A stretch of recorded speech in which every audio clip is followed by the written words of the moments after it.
Hello everybody and welcome.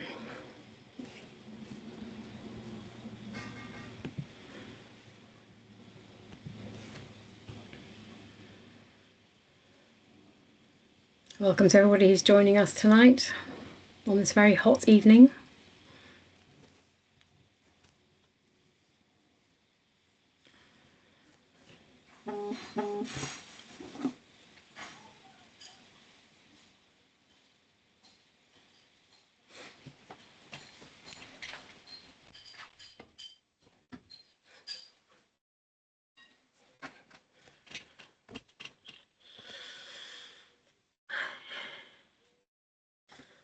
So welcome everybody who's just joining us to this evening's webinar, our final webinar of this academic year.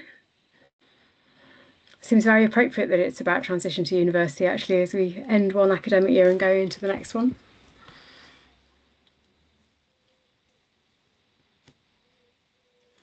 I'll just give people a minute or two longer to join. I can see people still joining, and then I'll start by introducing Harrison, who I can see here, and Sharon, his mum, and tell you a little bit about today's webinar.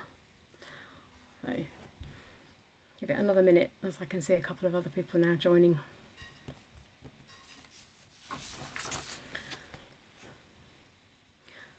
So I am going to share my screen. While Joe and I were setting up just now, Teams crashed twice on us, so I hope this doesn't crash us again. I should be able to see the slides, but I can't see any of you when it's... Oops.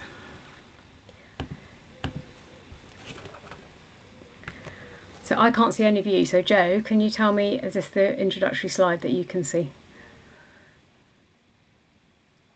No, sorry Fiona, we can't see your slides. Okay. Let's have one more go, and then the slides are... Harrison and Sharon don't have slides, it was just the introductory one, so it really won't matter if we can't get them to share. I will give up. Nope.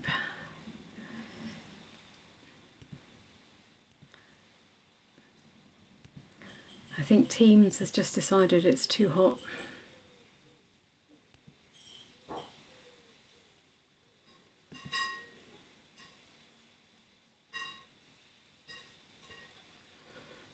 You can see the slide, but with the second bit on the slide, can't you? Is it workable? Can I go up and down? No.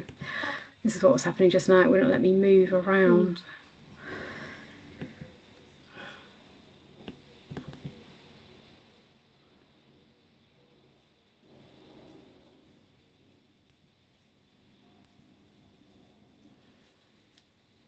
Opening slide.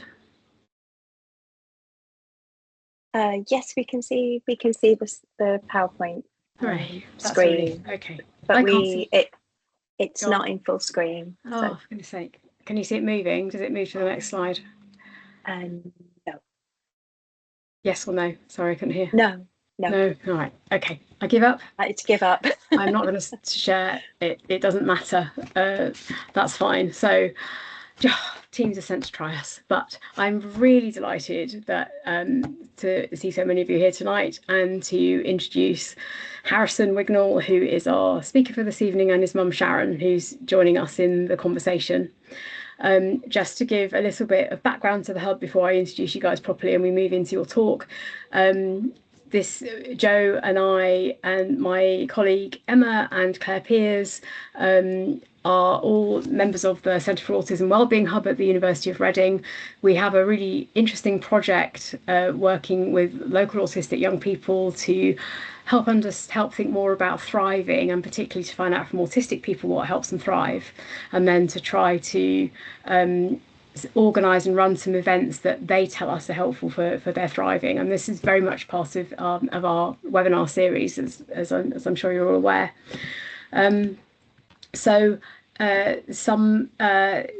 useful links, which I think Joe is very kindly going to post into the Q&A.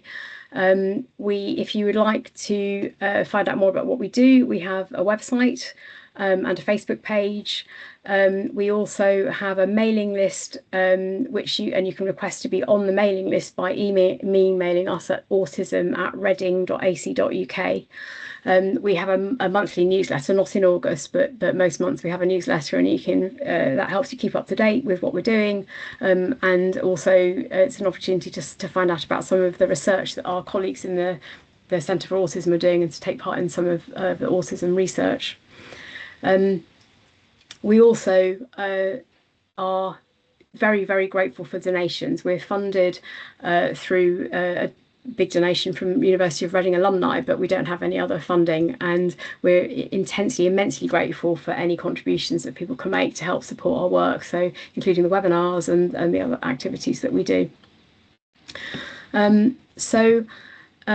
Just a bit of notice about what we're doing in September. Obviously we're taking a break over the summer, but our next webinar is on September the 15th.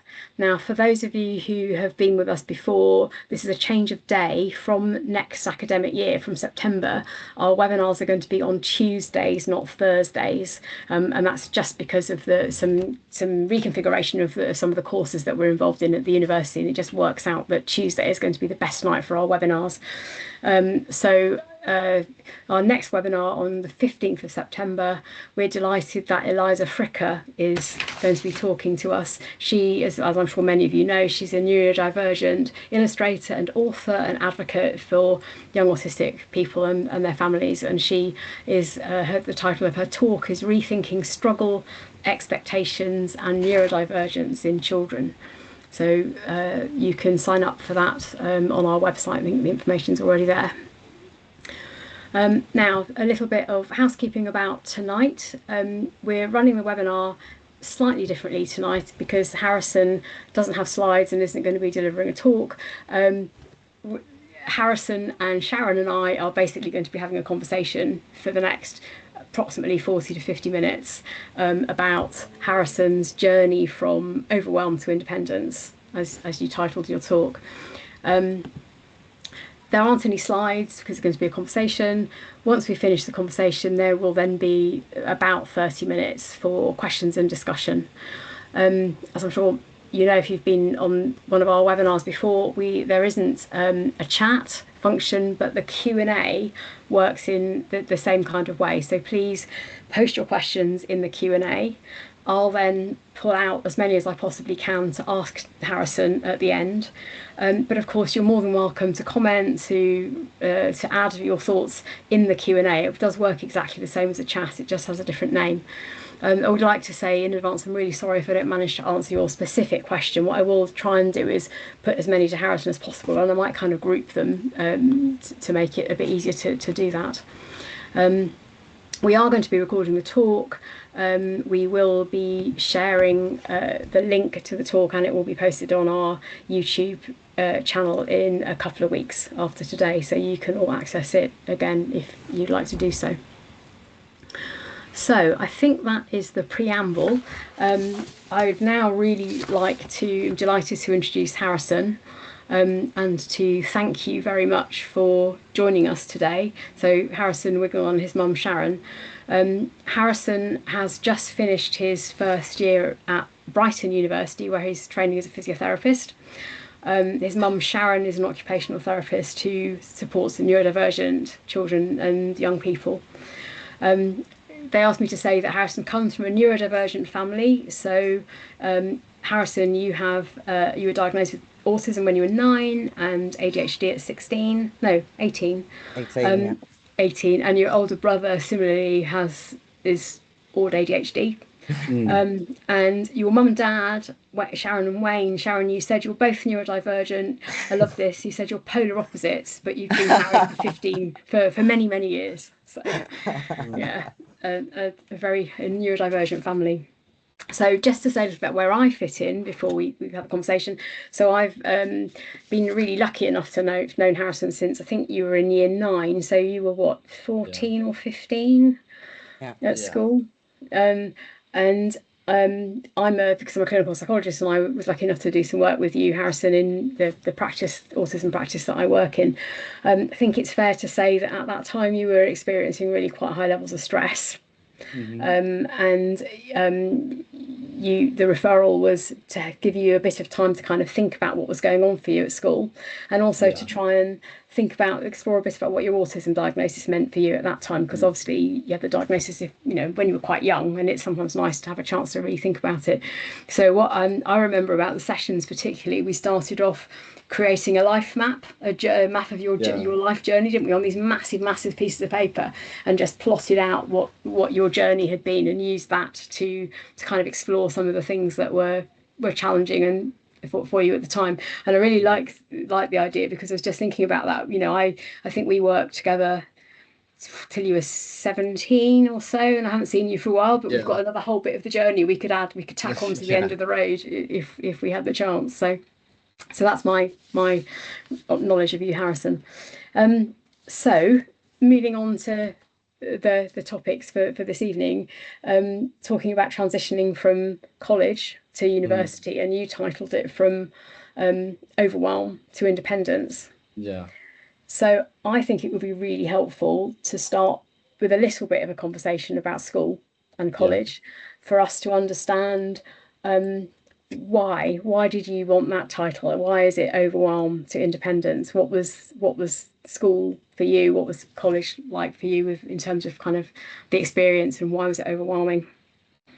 Well, I'd say from the get-go at secondary school, I think that the transition from kind of primary school to secondary school was quite overwhelming anyways, just in itself, and going just into that new kind of environment where you're gonna have to be changing classes, walking between classes, trying to get there on time, wearing a specific uniform, and getting detentions if you're late, etc. I think being overwhelmed was a big part of my struggles in secondary school. And primary, actually, even though I think when Harrison ever talks about school, it's like all the difficulties were around secondary education. Yeah. Like, my memory is that, it kind of started a lot earlier than that, but you don't kind of relate to that as much, do you? No, terms of... I don't remember as much of that than probably you do. But I remember about primary school is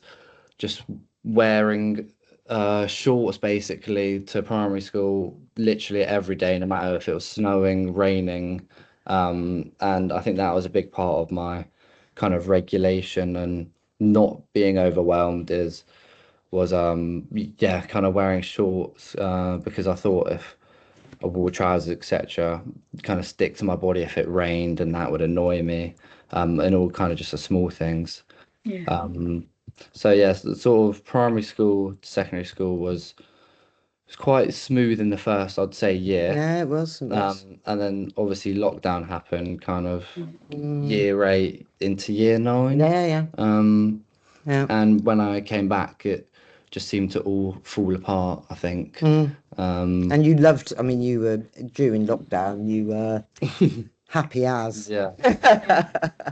And I don't know, it's either going to be something that's like very hard, isn't it, without the structure, but you loved that, didn't you, in terms of learning online and running around in his underpants, I guess. Yeah, absolutely. And then you went to college? And then college, I'd say from secondary school to college, the biggest thing was the more understanding, the more kind of they treated you like you were like your age. I feel like at secondary school, there were times where I would get detentions for wanting to keep my coat on. And it was a lot about uniform with me, with kind of like the feelings. And I remember getting wet and on the way to school, and then getting a detention for truancy because I was just drying myself off in the bathroom instead of going to assembly. So I think at college, the things that probably helped me the most was the support, and the fact that obviously I got to wear my own clothes, which was a massive thing for me. Yeah. And kind of the the independence that I kind of got from going to college gave me confidence, confidence in being more independent. And I think studying something that I actually really enjoyed was a massive part of it as well. Because I was more motivated to learn and stuff like that. Whereas at secondary school, I kind of got just good enough grades to kind of just scrape me through into college. Yeah. And then at college, I kind of just flew up because I was just interested in what I was learning. Yeah, I think you were top of your year, and given you were set at one point to like fail maths and English and like the core subjects, you were fortunate. It kind of all turned itself around, doesn't it? 100%. Okay. So before we move on to thinking about transition to university, it sounds like from school, many of the challenges were sensory. Were there other big challenges in school that contributed to the overwhelm? Focus. But Focus, yeah. okay. So movement breaks has always been a kind of a massive thing for me. So going to the gym, playing sports is always something I've been into. And at secondary school, the big difference was to college as well was focus. And I knew ways that if I wasn't focusing, like at secondary school, I'd catch myself be looking out the window, etc. And in some classes, I would have kind of a TA to kind of say, well, just keep me on track. But in a lot of them, I didn't. So that And the TAs were wonderful, weren't they? They were really, really supportive. And I think you had an exit card to get out, but you didn't want to use the exit card. Yeah, I always thought it was too kind of. I never used to want to talk about kind of autism or ADHD, and I remember one time, one of my so-called someone that I knew basically took my exit card and then gave it to the teacher as a joke, and he got an after school. Everyone was like, I mean, it was funny, I guess, but like it just made me not want to use it even more. Yeah. We had it changed actually we asked them if we could change it to him being able to like sign in the margin of his even just asking to go to the toilet, even though but you did. I think the first you said there's no way this is going to work. I was like, you don't have to talk to anybody, you can just kind of leave. And I think the first time you did it, you were amazed that you can just it was okay just to kind of walk out, so that made things a bit better, didn't it? The more classes I did it in, the more I realized that a lot of teachers half of them I think always half of them understood and half of them maybe didn't even get the message, so it was very difficult to kind of get across a message to all my different teachers, which I think is also a big difference at college and uni. You said the TAs were wonderful. What did they do that was so helpful? Everything. So if I was struggling and overwhelmed, maybe too hot from lunch and just not focused very much, there was one TA that in my English class we were learning about poems and stuff in year 11, and I was just very stressed and overwhelmed. So when I went to the toilet, which was my movement break at that time, she kind of just wrote down all the quotes that which was what I was supposed to be doing in the lesson. Gosh, she was amazing. Yeah, I think she used to kind of make notes for you and have and pass you little post-it notes, which I don't think she was necessarily allowed to do, but it's those people that make that difference, especially when I'm struggling at something. It's all about relationship. That's what I'm hearing. Good relationships, that help you cope with the sensory and everything else. So okay. Anything else that you want to add about school or college before we think about the next step, because we've kind of got to that point in the journey of thinking about transition to uni? I'd say another big difference about secondary school and college is the support, and not in terms of support, but like getting the support. At secondary school, I had 25% extra time, obviously like movement breaks, and I could use the movement breaks during exams. But the way I had to kind of provide evidence to get that was proving that a lot different to college. College, I think I don't remember getting that kind of tested or anything. I think they went, "Oh, what did you have at secondary school? Oh, here you go." And then even at uni, we'll get later on. Was much easier. Yeah. Okay. Well, that brings us nicely into thinking about transition to uni. So you're in college, finishing your qualifications for college, and starting to think about university. What were you thinking about at the time? What were the worries? What was the excitement? Well, at first, I didn't even want to go to university. Kind of just switched back and forth, and it was mostly about the travel and how far I'd be away from home. I But think being away from home has always been a consistent thing for you, hasn't it? I remember Harrison at 5 years old making a joke with him about, one day you'll grow up and you'll be married, and he's literally, kind of like days later still crying about it, kind of. And I think that continued all the way through, didn't it? It was like terrifying to kind of think that you one day you would leave home. Yeah. So I think the important thing for me going to uni was visiting the uni. Maybe I think I visited Brighton, where I go now, like 2 or 3 times, and kind of familiarizing myself with the area, where the accommodation is, and how close up my lessons would be to my accommodation. And even kind of asking to have my car there. I think having my car there was a massive kind of difference. I think a couple of the unis, it was like, you probably won't be able to have your car here. So I just tick them off as in I can't go there. So having my car at Brighton has been so useful. If I felt overwhelmed or just wanted to come home, I could. That sort of thing. A quick exit. Yeah. Do you want to say a bit more about you? I know you did a lot of thinking about which uni to go to. So you mentioned with Brighton, it was partly your car, proximity of where you were living to teaching. What about, what else did you look at when you're in that process?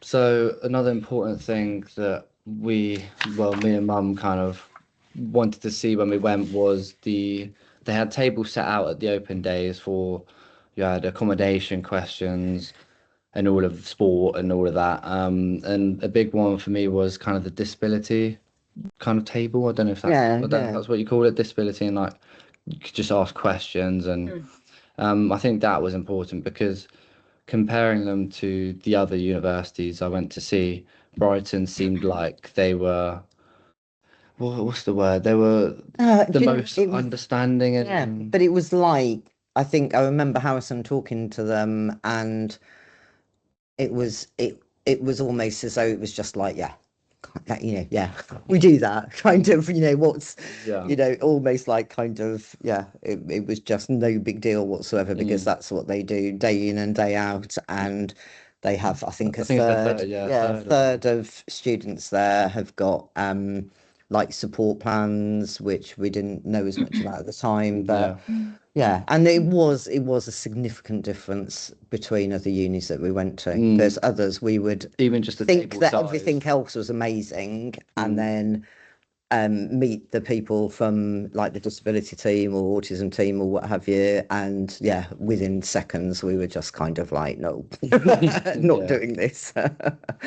So I get, same as anything in life, isn't it? There's differences between them, but I think that made you feel safe. That stood out probably the most compared to sports and all of that sort of stuff, especially to you as well. So with that, what was it about the ones where you didn't feel that so Brighton, it was just like a click, you knew you were going to fit in and get supported? What was it about the other ones that you didn't get that sense? What were you looking for? It might be helpful to kind of say what you were looking for, or they didn't do there. I was kind of just, even the way they kind of like talked about support was kind of just like, it was just like it was an effort for them to do. Or with the support plans, it was kind of I don't really, do you remember it more than me? I know. I remember things like when we went into, like, when you go on open days, they generally have like a taster session that you can kind of go and join for the subject that you want to. And I think, remember going to taster sessions in some of the others, and I think one of them was saying that if you wrote this in your application, we would just rip it up and put it in the bin. And then there were others where Yeah, I think it was just an overall feeling of whether we felt that they were actually going to understand, or whether, because I guess the biggest fear is going back to that school system, isn't it, where it's all just kind of too much. I think even just the talks, because there were talks about your course, even the way they would kind of add in kind of support and how many people get support, and what support you would get in that course was kind of a standout, because some unis didn't even have kind of like a, if you need support for this course, this is what will happen. And Brighton did, and Brighton were like, this is where you find, if you want to ask any extra questions before, here's an email. So it's quite like an added on thing. Yeah. But it was quite a not a big thing to them, but bigger than other unis, which stood out. Yeah. I guess it's that feeling safe, isn't it? So yeah. Sounds like it was an easy decision in the end, actually, to go to Brighton. So was it easier or harder than you expected? Think about the transition in. the actual transition. So the actual transition was probably I would probably say how I expected it to be. But that's because I made sure I was probably had like joined all the social media stuff beforehand. So for my accommodation, there were chats that were set on certain social medias that you could see that they posted. So they were helpful to join. So I made a couple friends that I'm going actually living with in year 2 from those social media things, and having the people that you're already friends with makes you less nervous. In terms of moving in, I think even just getting a quick look at the accommodation, if you are going to the open days, is useful. But in terms of the actual transitioning, I think the most important thing is giving time for yourself when you've actually kind of moved into kind of like settle in. And I think I just expected to be kind of like just perfect straight away, but it was a lot harder than kind of like making meals for yourself. That was a big one that was hard for me, because on the days where you didn't kind of wanted to cook or had a bit of a stressful day because you're going to open events and mentally exhausted meeting new people, that was quite hard. But I think meeting people and kind of getting yourself out of your comfort zone is a massive one um for transitioning. Going to the classes online. There was a class online that was before uni, like a week before, where it was my course, and even just kind of seeing the faces and then seeing them in real life, and especially the lecturers. I think one of the lecturers was like, if you have any questions, then stay back up at the end and we'll answer them. So I just kind of stay back, just ask like a silly little question. And yeah, even just the small things like that, kind of familiar faces, and just remembering that everyone's there kind of for the same reason, to graduate. And the course you're doing, people are going to be like-minded, so everyone's going to be as worried as you are meeting each other. It sounds like lots and lots of preparation in advance was helpful, meeting people online, meeting your lecturers, looking at the halls is reassuring. And that's a good point, isn't it? Everybody's going to be feeling like you are. That's really helpful. So what about socially making friends? You mentioned a couple of your initial friends that you're living with next year. How did that work for you? So on the social media, it was like the accommodation. I didn't actually meet anyone from my flat. So don't be worried if you don't meet anyone from your actual flat. It's kind of more like buildings. So I actually, instead, because I couldn't see anyone from my flat, there's 2 floors in our building, so I just kind of messaged the ones from above. Kind of just got, it's just less intimidating as I got there, because I'd already had these conversations. And I think one of the girls on the floor above, I kind of got, like, we were just chatting like every day, just a small amount for like a month, even a month before, which helped massively. So it was quite useful. And in terms of course related, I think going to the lectures early on even just if it's not like practical. I'm not sure.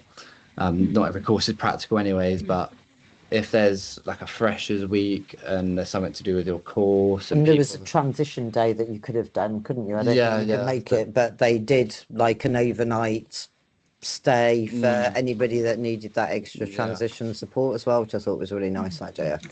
Yeah. So again, lots of preparation, and I just wondered, as the years gone on, did you find other ways to make friendships? Did you make friends on your course, your activities, or how's that work for you? So with my course, it was kind of just going to the lectures, and as if you were at secondary school, to be honest. It's kind of just not forcing your way and like friendship, but everyone's got no friends, so everyone's going to be trying to build friendships anyways. But even going to like the basketball trials, like sports trials, going to the gym, kind of joining those extra like clubs and what are they enrichment? Enrichment afternoon, isn't it? On a Wednesday afternoon, I think all the unis have enrichment afternoon, don't they? So they can all play each other in whatever they're doing. What's the clubs that there's specific like clubs you can join that can literally be for anything. There's chess groups, there's sport groups, course Taylor Swift. Yeah, Taylor There's a Taylor Swift group. Every there was anything, and I guess you could set one up or just join. There was everything that you could possibly there were like cocktail imagine. groups and stuff. So I think going to those, I think I went to my course one. I didn't really make my friends through that. It was more just like going to the lectures and kind of just talking to people, and obviously on the floor above, as soon as I got to know one of the people and they invited me up, I kind of just made friends with everyone. So the people I'm living with in the second year are basically 5 out of the 8 people that were living on the floor above. That's funny, isn't it? Yeah, so I think just kind of getting yourself involved in those things. And I think it's a good suggestion that you're almost bound to find something that you're interested in, because there's so many choices, aren't there? But I think also you can put so much pressure on yourself as well, can't you, to be part of all these different clubs and societies and that. And I think it's also kind of like it's actually okay not to do that as well. Because there's always going to be ways to make friends. I mean, even just if it's just your course, like you're bound to make friends for your course because they're so like-minded. They're doing a course for a similar reason you are. So even just making friends through that. Yeah. So can we think a bit now about the kind of support that you receive at Brighton? Tell us what you've got in place. Yeah. So I have, well, first of all, is it directly through Brighton? I have a study skills mentor and a well-being mentor.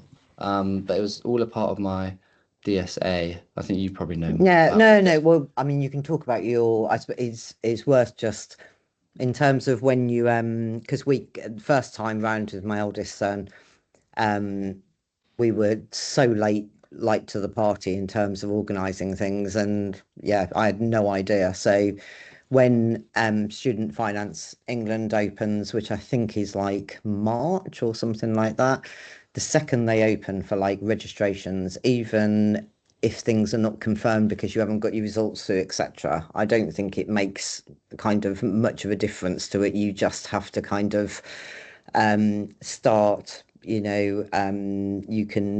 have to kind of go through Student Finance England, and then you can get the DSA, the Disabled Students Allowance. And even though that sounds like it's money, it's actually it's the mentor side of things, and it's the hardware and software. So anything to do with kind of that side of things is through DSA, and you're kind of you pick like a company to use, it all. I remember the first time round with Harrison's older brother, it was kind of like, oh my life, what are we going into here? Is it going to be? I think we thought we were going into it. I mean, it's called an assessment, but in actual fact, It's it's asking it's you what you somebody, need. yeah, it is literally kind of asking them asking you. Cool. I went with Harrison, which I think was really, really, I did same with Connor Yeah, as well, useful. because I think it's An extra pair of eyes well, always helps. like, yeah, and otherwise you might also get the no, no, no, no, no, I don't Mm. don't need any of that. So I felt like it was meaningful actually, but it wasn't.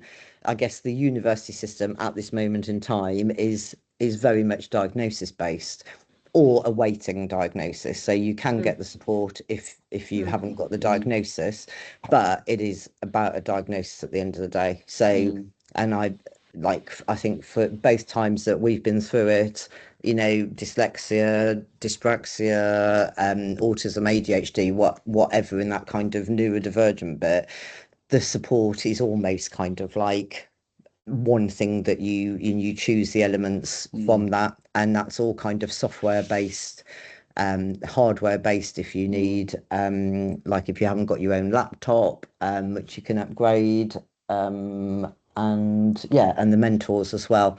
So I think from what I understand now, I think most neurodivergent students there would kind of be offered a study skills mentor and a kind of mental health, social well-being mentor, an hour a week, like, and if you don't use it all up, you can use it during the summer. And it's been kind of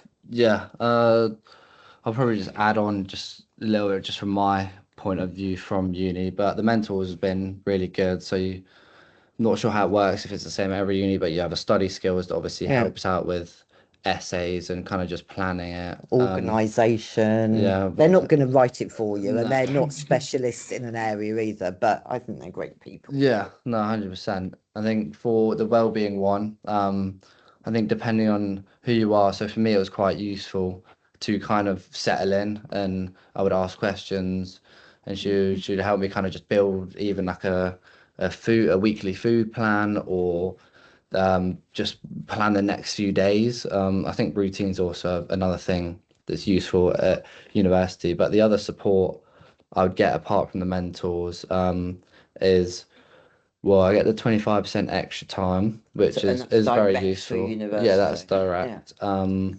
But that's was really useful when you have it in everything. I've had presentations where I get it, practical exams, even essays, even having the diagnosis. You you can there's a spelling and grammar kind of extension you can get, so they won't take as many marks off, like of spelling, of grammar, especially with things like dyslexia. And I think there's an essay like extension time. So I think everyone that has an LSP there's like three categories. It's like spelling and grammar extension, just an extension, and then but yeah, you get 2 weeks extra every essay to hand it in, and I found that I've used it once, but even just knowing you have the extra time is very useful, especially in things like presentations. So it kind of just relaxes your mind a bit. And in terms of the sport, um, it's just amazing the comparison from secondary school, because even movement breaks, that's just a normal thing for everyone. It's just you can walk out of the lecture, no one's going to bat an eyelid, not even the students, because like everyone has their like own support, and everyone's kind of just more mature as well. But I think the most important thing is, if you need help, and you need support and you're not getting it, I think asking directly to your tutor, or emailing kind of the support, and disability guys is very useful. I think if they don't know you're struggling, Yes. they're not gonna die. Yeah, Yeah. they're not gonna come to you, because it's university.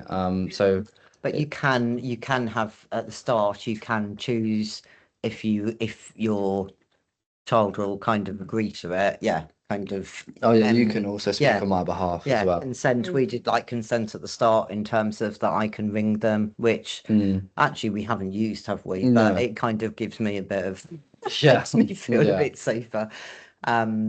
Yeah, I think all you've got to remember from a parent's perspective is, I guess, you've got the DSA side of things, but the university as well, like accommodation, if you need an ensuite, all that kind of stuff, whatever the needs are. Yeah, like direct through the university rather than the Yeah. DSA side of things. But they've been very supportive. I think just ask for it if you need it. No one's gonna say anything. I think that can be really challenging for some students, Yeah. though, from what I Yeah. know. Oh, no, And totally. Yeah.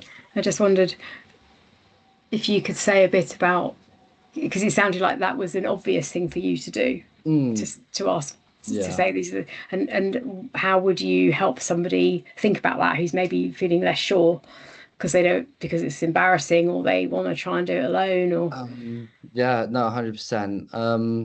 I think even with your tutor, if people don't want to speak directly, there's things that you can, I'm assuming most unis will have this, where you can anonymously, Anonymously. can ask for support and stuff like that. And I think using those, if you do struggle, especially when I was at secondary, I was the complete opposite of me now, and I wouldn't ask for support. And it would be more you kind of forcing it upon the teachers to help out. And actually, I've got your email. I've got both boys' email accounts.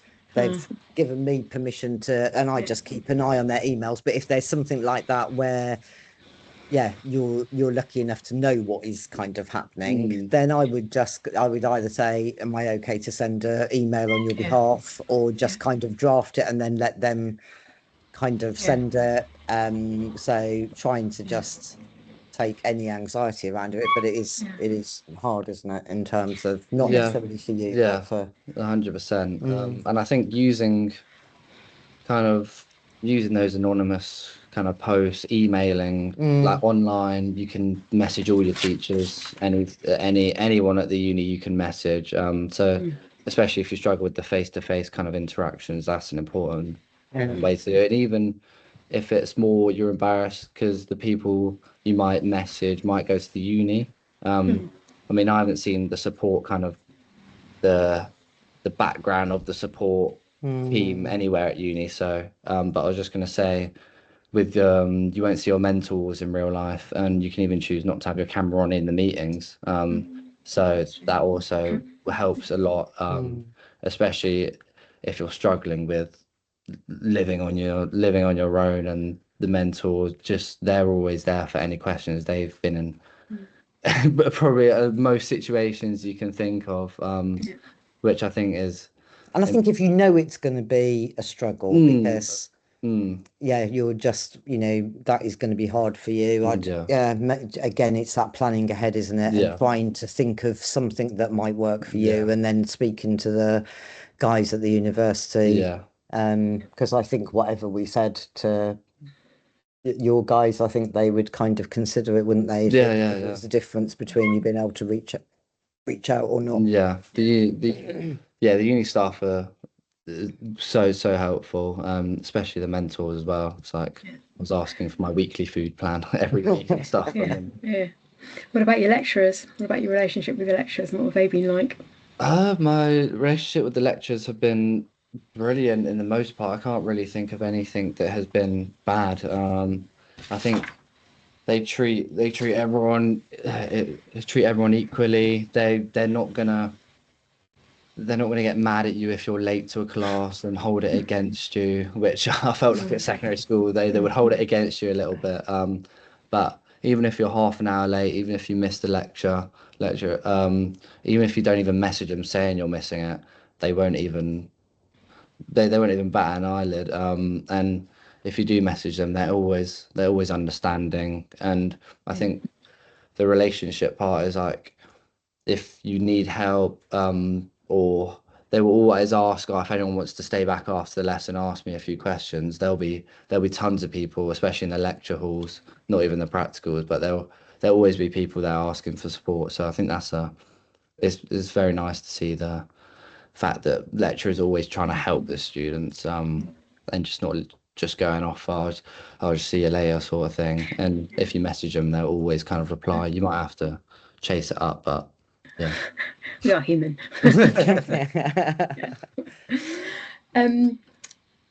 What about living away from home? Sounds like you've talked a lot about the academic bit of university life. What's it like living away from home?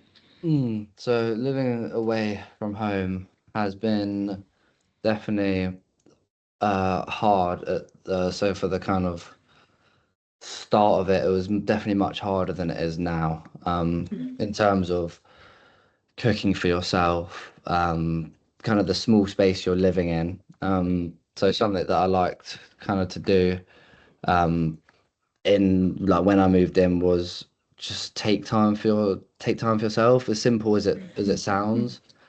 If you don't want to, I don't know, if you don't want to go out or something, don't go out, don't overwhelm yourself. And I think even just going for walks, I'm quite lucky in Brighton. Walks has really Yeah, helped. bro, walks is like regulated me. Even 5 minutes, 10 minutes. Going to the gym, I need to do that a bit more in my second year, but stuff like that, Yeah. it's a lot more helpful than you think to yourself. And you think walks help me massively, and I didn't think that until I actually thought about it, and it kind of just clears your mind. But in terms of actually the living process is, I think it's just planning it again. I don't want to sound so simple, but knowing where the closest like shop is, planning what food I'm gonna get when I go to the shop, um, and just knowing, am I going to take a bus? And if you are taking your car, where can I park there? I think, I think It takes time though, doesn't it? It's like, Harrison hasn't just kind of gone there and like, oh, I'm suddenly cooking and everything's no. absolutely fine. I think at the start of term there was one time, if not two times, where I was just like, get yourself home now.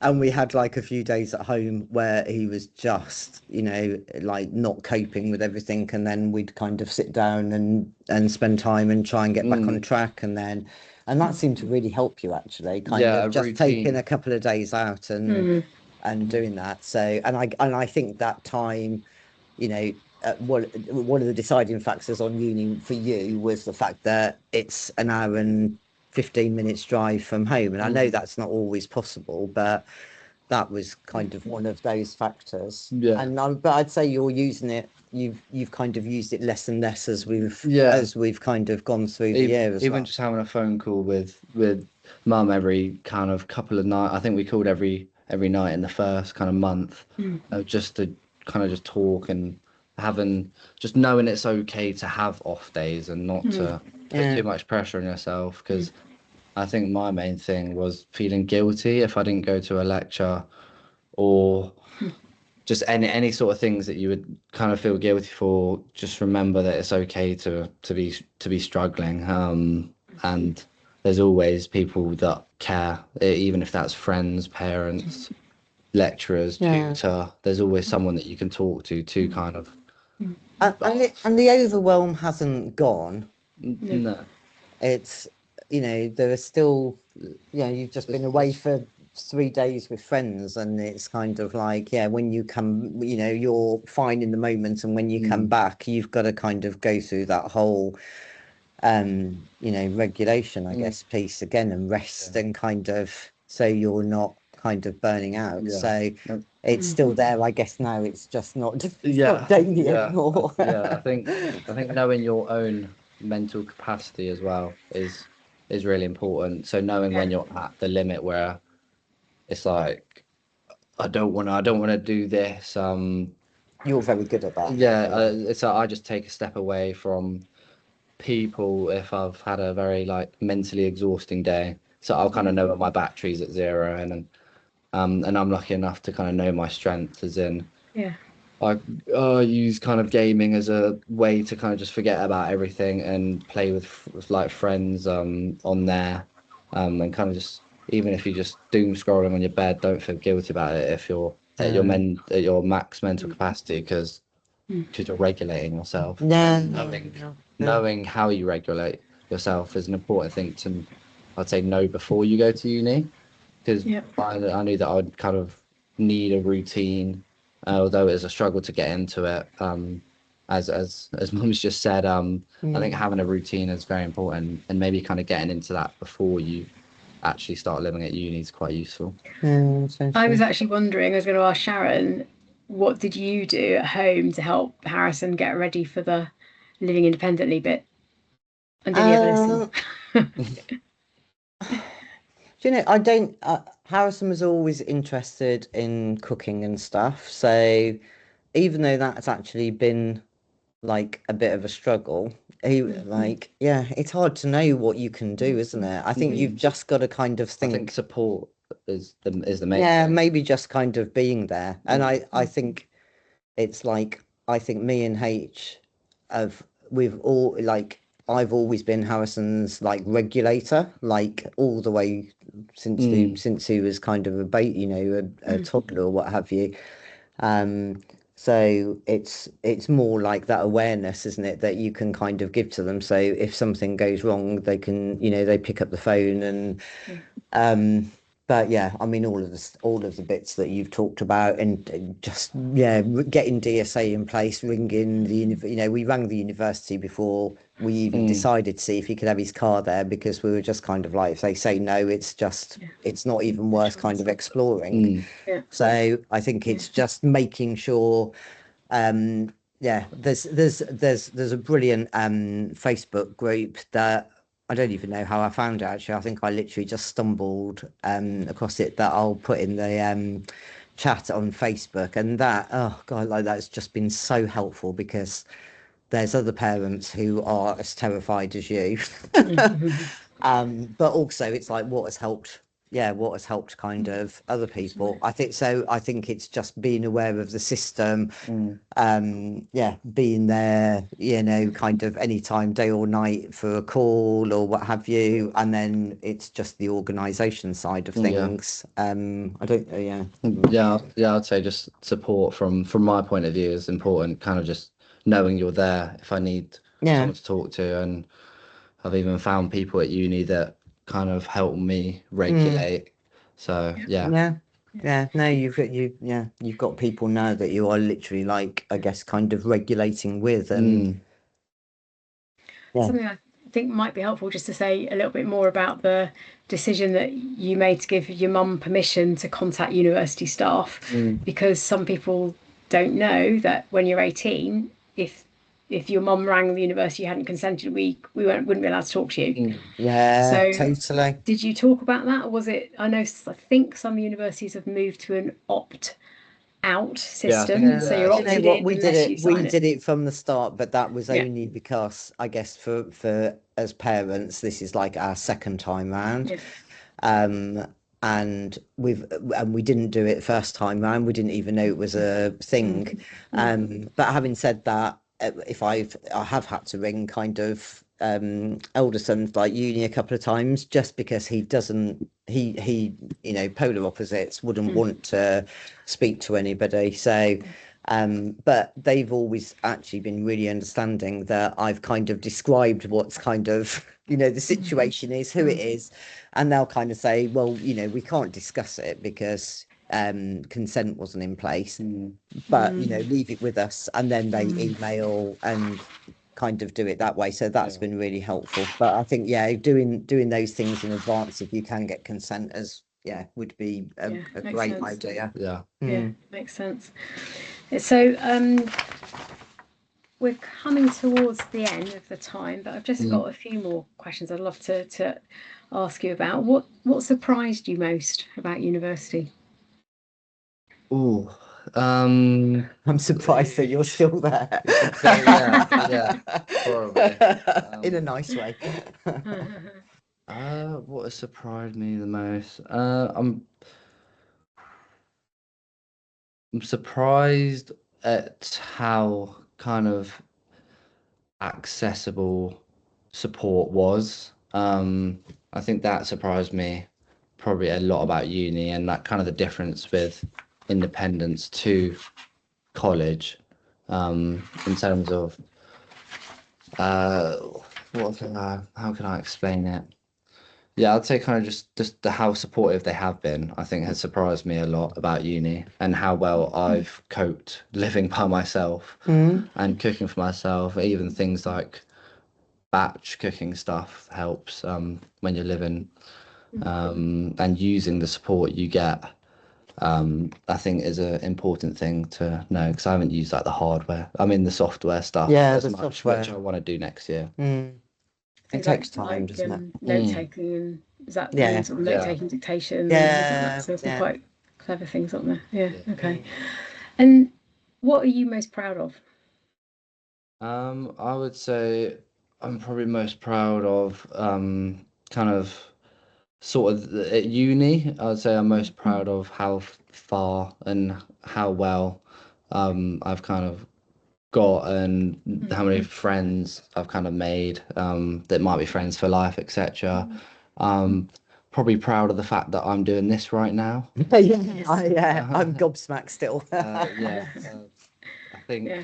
I think even when times are tough at uni, I'm proud of myself that I just kept kept at it instead of giving up, which secondary school probably would have been my first thought to go and do. I think given that Harrison, I think that's a fair point in terms of like proud of doing this, because I would say right up until university we were still arguing about the fact that why did I get an assessment and diagnosis, you know, when he was kind of 9 and you forced it on me, and I think that's been throughout, hasn't it, in terms of your school years, in terms of you never, Yeah, it was just one of those things where it's so to now, yeah, kind of, yeah, want to kind of talk about it, and yeah, he's trying to just help other there. people. Yeah, so Yeah. yeah, I think Yeah. I don't want anyone to think that this has been like Harrison's Oh thing no, for like the last. and it hasn't been easy either. I think that's another thing to know is everyone goes at ooh, I need knocked over my water bottle. Everyone goes at their own pace. Yeah, And knowing your strength is a big thing to know, and don't compare yourself to how other people are, because people might be doing other courses at college and stuff, so less or and more knowledge, stuff like that. yeah. Okay. So we're going to move on to the questions in a minute because I can see there's been some questions posted, but we always end the webinars by asking what's the kind of one thing you would like people to know or think about. And actually, when we talked about what you might talk about, you came up with 3, and I'm going to go for 3. Yeah. So, and I'm going to get Mom to do one. So, if you could give a university one piece of advice, what would that be? And I asked Harrison to answer that one. A university or the student? Sorry. The university, the actual. What's Yeah, one what would thing that you? I would? What would you? The one thing you'd really like them to know or to think about when they're thinking about having autistic ADHD students? Yeah, as in universities in general, what would you say to them? Yeah. What would I say to them? Yeah. I would probably say I'd say probably everyone's unique and kind of different, even with their diagnosis. I know, I mean, most lecturers and professors kind of know that, but even with diagnosis, everyone's diagnosis is different. Everyone's way of living's different. Every person's way of like learning and revising and yeah, I'd say just everyone's different and do things in their own ways. And if it works, it works. Yeah, and I guess so for universities to recognise that in terms of Yeah, like into like support groups and yeah. Yeah. To find out what the person encouraging. needs. What they Yeah, need. yeah. If you're a lecturer, Yeah. kind of you'll kind of pick out which people kind of work the best way, and I think encouraging that is important. Yeah. Okay. So Sharon, what about parents? What message would you like parents to take away from today? Oh, do you know what? I think it's terrifying, and I think it's I don't know if it's any more terrifying. If your kind of child was, I mean, yeah, both of my boys are kind of neurodivergent, so I don't really know any better, but I guess it's terrifying for everybody. I just found it even more terrifying than Yeah, it is such a huge worry because it's just like that whole vulnerability and oh my life, you just, Yeah. you know, yeah, and I guess it is like trusting your child as well, isn't it? In terms of trusting them that they can do this and they'll still kind of need you now and then, but I guess the whole point is that they need you less over time as well. Yeah. But yeah, I think to Yeah. trust them because Yeah. it is, and I think, but everybody knows how scary it is. It's not, and I guess it's good to kind of admit that as well in terms of how scary it is. Yeah, absolutely. Thank you. Okay, and last one for you then, Harrison. If you're thinking about somebody who's thinking about going off to university, they're at school, college now, what would be the one thing you'd like them to take away from today? I would say probably a similar kind of thing. Trust yourself, and Yeah. I think kind of something if you're not quite there yet, kind of learning your strengths, and learning your weaknesses, and kind of focusing, you using that to your best ability, I think. And a massive thing for me has always been comparing myself to what other people are doing. If people are getting nines in your secondary school class, it doesn't matter. Just focus on yourself, because I went from somehow nearly failing Maths and English. to somehow then doing like really well at college. And the people even I spoke to in my class at college had been oh, I've got nines at secondary school. It's like I'm now like how the tables have turned. But no, just don't compare yourself to anyone else. And Yeah. I think that's Yeah. important to know. Your journey's unique, isn't it? Yeah. Absolutely. Thank you very much. Now, there are some questions coming in, which I will, and some lovely comments, lots of thanks. If you want to, people ask a question, do please post them in the Q&A. So let's see. I think there's some under the anonymous user at the bottom, and then people will start posting them in the main chat. Yeah. Okay. So, one person has asked a question. Okay. Oh, for goodness sake. Sorry, my Teams thing is just going a bit bonkers. If so, I can try and pick out them. And yeah. So one person's asked about mentoring and the timing of mentoring, which I thought would be. So, did you meet the mentor before you started university, or how did that get organised?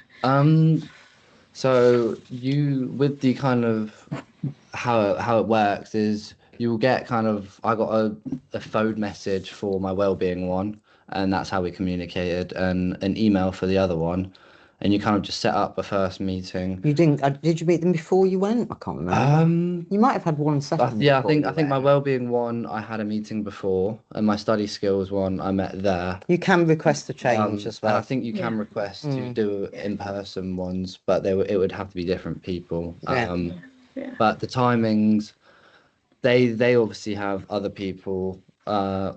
Up to fair, I'm thinking, can I ask about the timing of arranging mentors? Okay, so arranging them while I'm at uni is quite simple. Just at the end of your session, it's like, when do you want to do it next? And you'll find out with your timetable and their timetable what time kind of works. But before, if you've said you need them and you know you're getting them, you'll get an email or a phone message, but they'll communicate to you somehow. I think, and from a parent's perspective, just do it as early as you possibly can. But equally, if it's later, it's later. But you can request a change, and you can request face to face or a specific time. If you don't click with your mentor, you can ask for a new one, and nobody will mind. And you can be in. I know it will differ from university to university, but you can request one. You can set up that whole mentoring system partway through. It's quite common. Totally. Somebody else has posted that, saying thank you, it's really helpful. My daughter's hoping to study occupational therapy at uni. Absolutely. So one thing on our mind is how much to disclose about her neurodiversity in a personal statement. We have a small worry that with a course such as OT, and we assume physio might be similar, they're expecting students to be able to cope in challenging and unexpected situations. is there a preconceived view that someone who's autistic might not be able to cope with working with people on a daily basis? So what did you refer to in your personal statement and interviews? You referred to it. Yeah, I definitely referred to it, and kind of talking to your lecturers before exams. They Yeah, but I think this is when they're applying. I think when they're Yeah, flying. beforehand. I So think worried you know, the about statement disclosing Oh, in before. terms of so definitely do worried in the you, in future. your statement at the beginning, do you mention that you are autistic because there could be a judgment by the physiotherapy course or OT course that you wouldn't be flexible enough in, you know, that kind of I would thing? say I would say they're not gonna view kind of your personal statement differently if you mention it or not. And to be fair, I think some people would look at it and go, oh, like they're going to have strengths and stuff like that. Then even when I've started my course, they haven't expected anyone to be like they've all kind of said, oh, for your first exam, don't worry if you can't do it, or you need to take time outside for yourself. And they're saying that to everyone. So I don't think they're going to have a view that people with autism or ADHD won't cope in challenging And I situations. guess it might be uni dependent as Yeah. well, maybe as well, you know, as in when you go on the open days and you kind of go, okay, we're not going back there. I guess that would be the same with the personal statement, wouldn't it? But I And would say definitely mention it because yeah, I I think don't if you think any can, unis are going to think negative. I think most of them would then actually think positively about it. and also it's important. Yeah, it's kind of. Did you have an want- interview for your course, Harrison? Yeah, I had an interview for every single one. Some of Okay. them were in person, some of them were not. Yeah. But I'd say, yeah, they also asked if I would need any support Yeah, I was going to say, and stuff if you like did, that. the advantage of disclosing, isn't it, is that they can then put adjustments in place This even is to a make the tough interview one, isn't fairer. it? Yeah, Yeah. I do understand why, but But I yeah. mentioned it to all of my interviews, if I could, and all of them accepted me into uni. Yeah, So I'd really like to think that occupational therapy courses would, given it's like everything is about kind of adaptations and Yeah. changing, but yeah, I Yeah. kind of don't Yeah. know, but yeah, I think Yeah, if you I think can we- be honest, then Yeah. at least if you're going to get on the course, it's kind of like there, it's already done, isn't it? Rather than Yeah. So somebody else has asked another question about saying thank you for sharing your experience. Wondering if the mentoring, which seems to be centered more around practical life planning, if you have any dedicated therapy or counselling as well as the mentoring.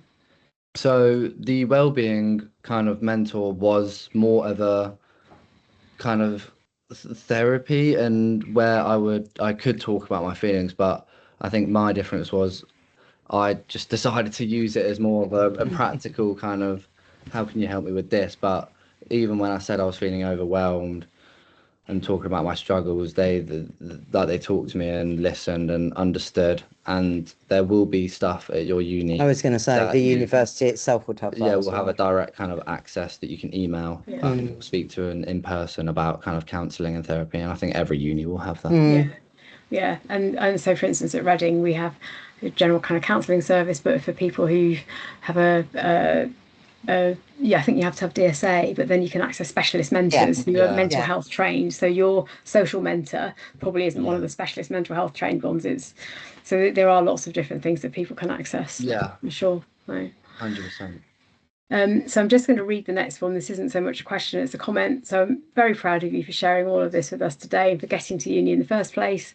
It's great to hear how some unis are really supportive. Makes me realise my boys might have a future at uni too. Yeah, That's that's lovely to really hear. that's lovely to hear. It's worth doing this tonight for that. So Harrison, somebody asking Harrison's help, thanks for doing all of this call. It's really helpful. I'm going to uni this September and I'm wondering how the change of routine has affected you and what you did to self-regulate or cope with the change. So self-regulating, obviously it's important to know before you go to uni what helps, but while you're there, you're going to find stuff that you wouldn't expect. So I think walks, I self-regulated through walks. If you have any special kind of like hobbies, like going to the gym, any sports, any literally anything you enjoy. And close friends as well have helped as well. For me, it's been kind of those physical things, but then at the same time, I've managed to find some friends and even a girlfriend that kind of helps with that kind of cope and change. Yeah, that kind of that regulation. But in terms of doing it yourself is it's important, and I think like knowing your special kind of interest, like just any interest that you enjoy. I think that's important to do well at uni. And coping with the change, yeah, I'd say it's kind of like a similar change of routine. Yeah, change of routine. It's obviously going to change. I think taking time for yourself when you are struggling and when it's changing. Don't feel like you need to go to every single lecture. Shouldn't say it. But if you're feeling overwhelmed, don't overwhelm yourself more by forcing yourself to do stuff. Kind of go at your own pace. Obviously, you're going to have to attend most of your lectures, but in terms of in terms of when you're feeling stressed, doing those things. And from what you were saying earlier, it sounded like you actually actively created your own routines at university, though, to kind of help then with manage your day. So I'm kind of thinking like your weekly shopping and presumably doing the washing, those kind of things, and that sounds like that really helped ground you a bit when you were there. Yeah, even timing. So what I would do, to be fair, it was more towards the end of uni I started doing this, and I need to do it more in my second year, but is writing the night before, even on your notes page, and there's different apps that will actually do it for you, but writing what you need to do the next day and what time you kind of want to do it by. But if you are a type of person like me, maybe don't put the timings down because you'll feel guilty that you haven't done it by that time. But there's always like the next day, etc., to do those things. But to know what to do and not to forget, I'll say coping with the change. It's good to write things down that you need to do. Yeah, good. So the next question. Harrison, thank you so much for sharing your story today. So lovely to see you and your mum talking about your journey. My son is 6 and recently diagnosed. Harrison, what would you say to your 6-year-old self? And mum, what would you say to yours? Oh, God. I think age 6 was like 6. Yeah, 6. What that far back? Yeah, would I be at what stage of life would that be? King's Court? Or yeah. Kind of, I would say where you were literally like so dysregulated and overwhelmed by everything in life. Like, what would you say to your 6-year-old self now if you could talk to them? It's gonna be okay. Yeah. I think. Oh, that's a good question. What would I say? Yeah, I'd say just know that everything's gonna be fine, and you'll find your own kind of way in life. I think it's like your own journey is your own journey. Don't. Yeah. Well, okay. What would you say to yourself? What would I say to you? But no, to yourself. What would you say to yourself when you were thinking about harassment and your life when Harrison was 6? I think then you're literally just you're not even taking a day at a time, are you? You're taking like an hour at a time. I guess it I mean, this is like one person's story as well, isn't it, in terms of, but yeah, I would never in a million years have thought that he would be doing what he's doing today based on that. All the way up to probably secondary school. Yeah, but I think when you were like 4, 5, 6, it was particularly kind of challenging. So getting diagnosed is as useful as much as it was for me, and then coming to you and kind of understanding myself more. Yeah, it's a journey, isn't it? I think I think it will continue to be a journey.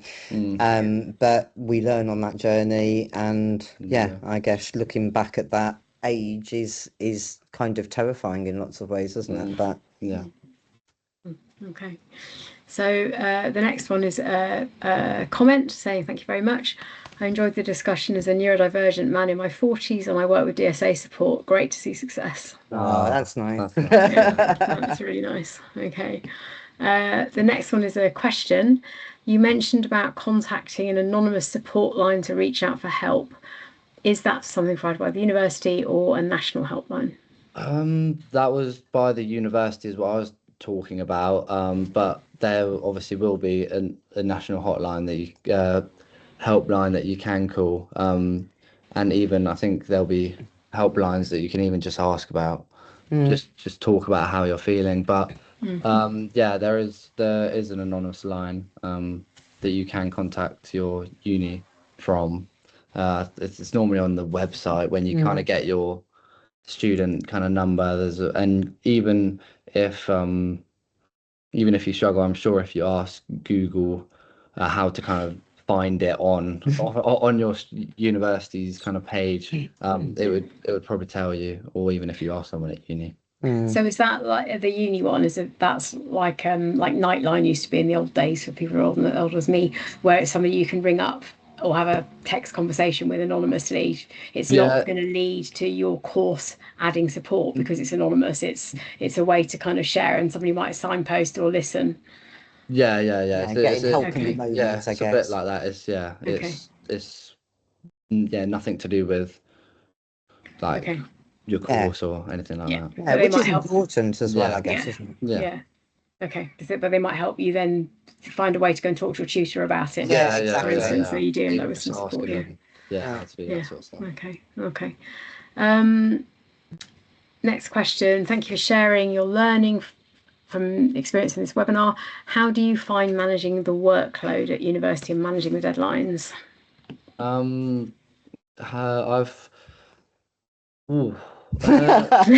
Because mine's practical and not practical and presentations and whatnot, I've found it probably easier. It's like probably not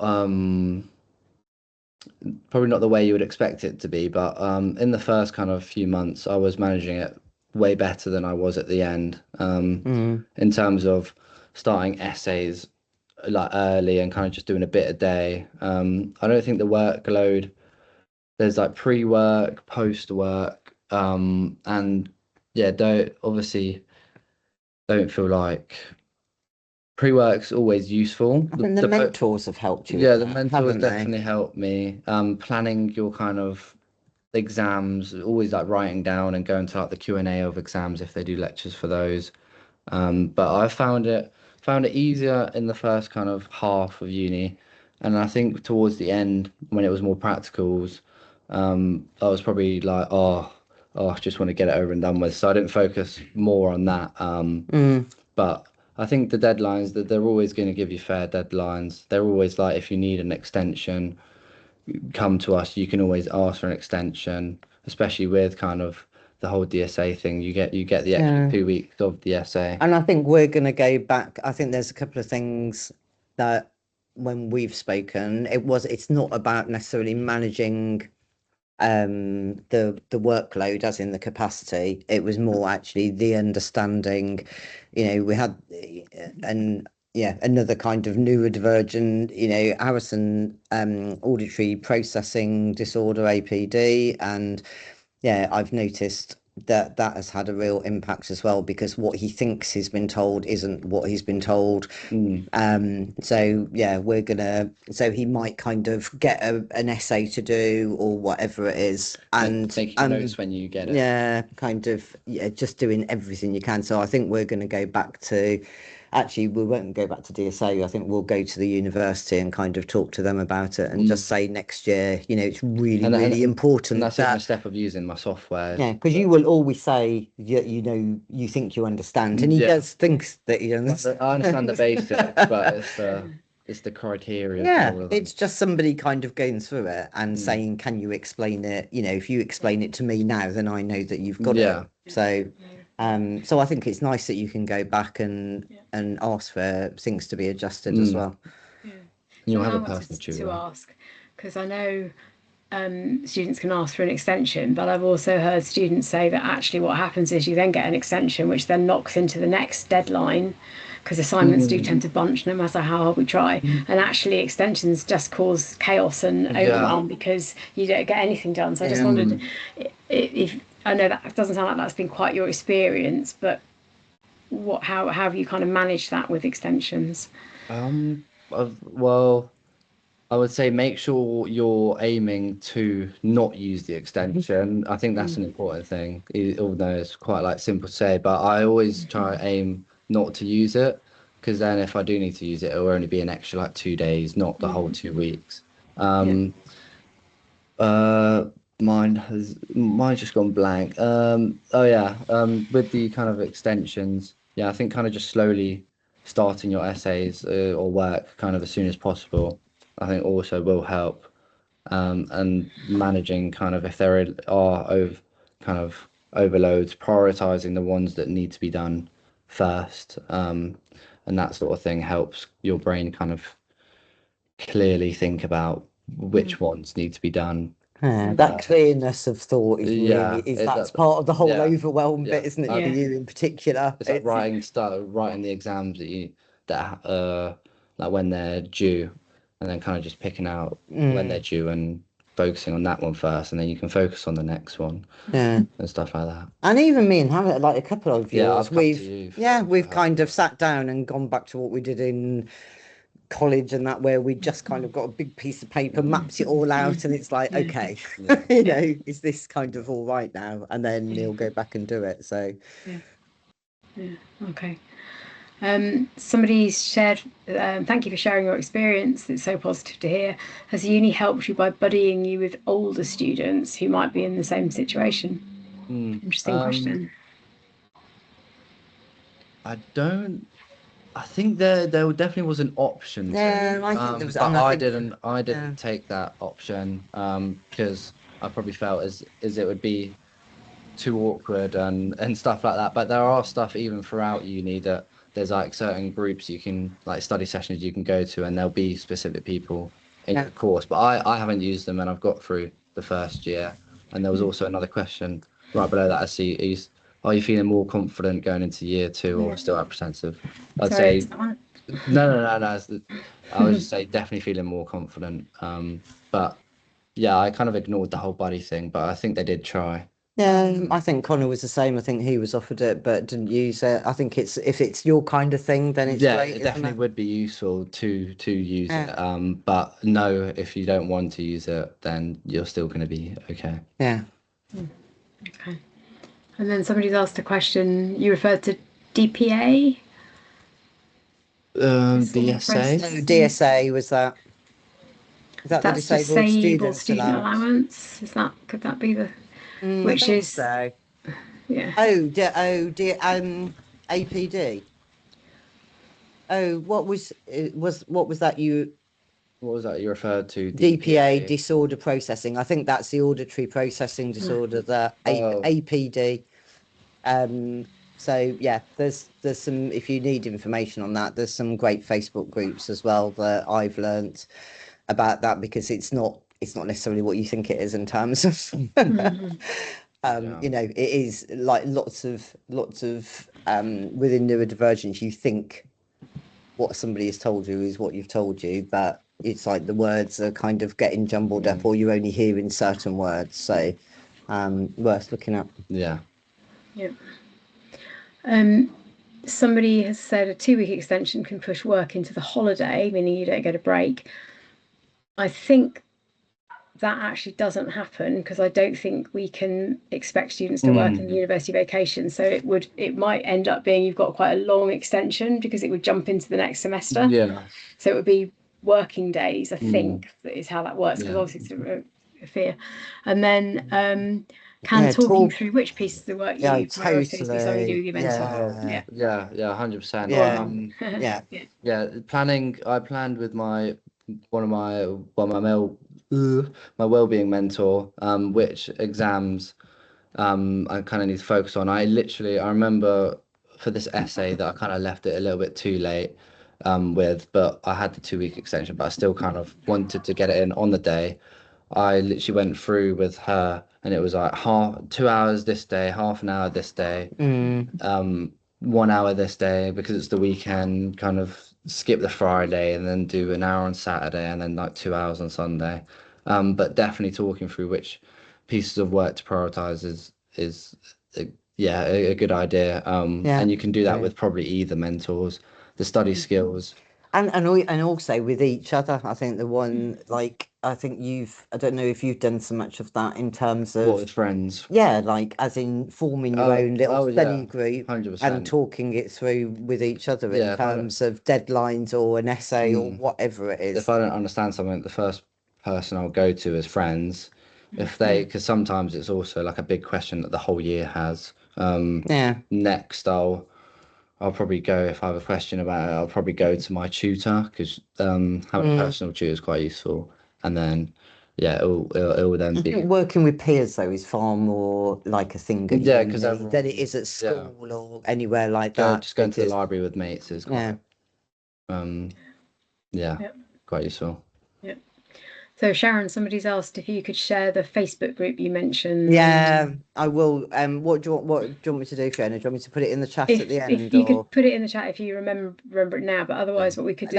I will just have a quick look, because I'm always on it. But we can also, when we email out the recording, we can add it into the email as well, so people get it. Yeah. I also both ways. Just want to quickly say that there was someone that put a comment at the start.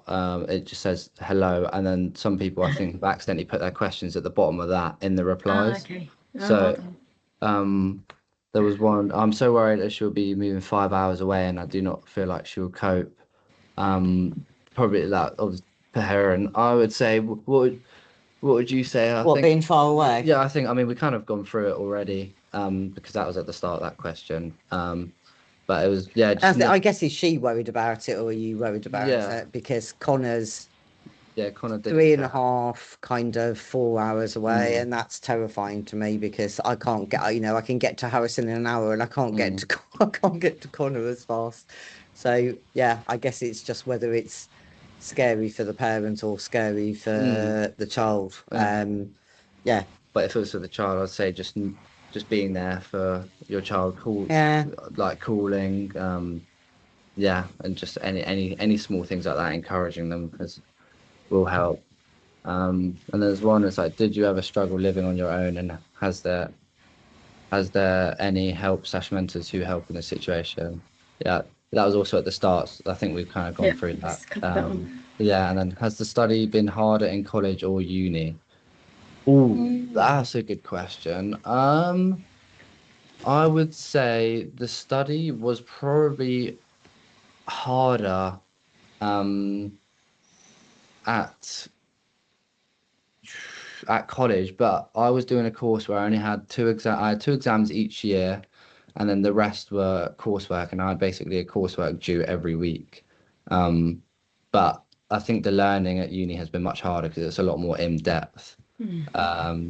So it kind of just depends on your course, and it's definitely, I thought it'd be a lot harder at uni, in terms of, because I've heard some like horror stories where it's like, I had this due in, and I think in your first year you probably won't have that.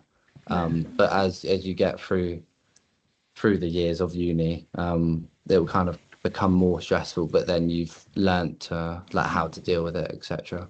I think that's perfect timing to end. It's got to 8:30. Harrison, it's been amazing. So good to see you again and hear about all your experiences.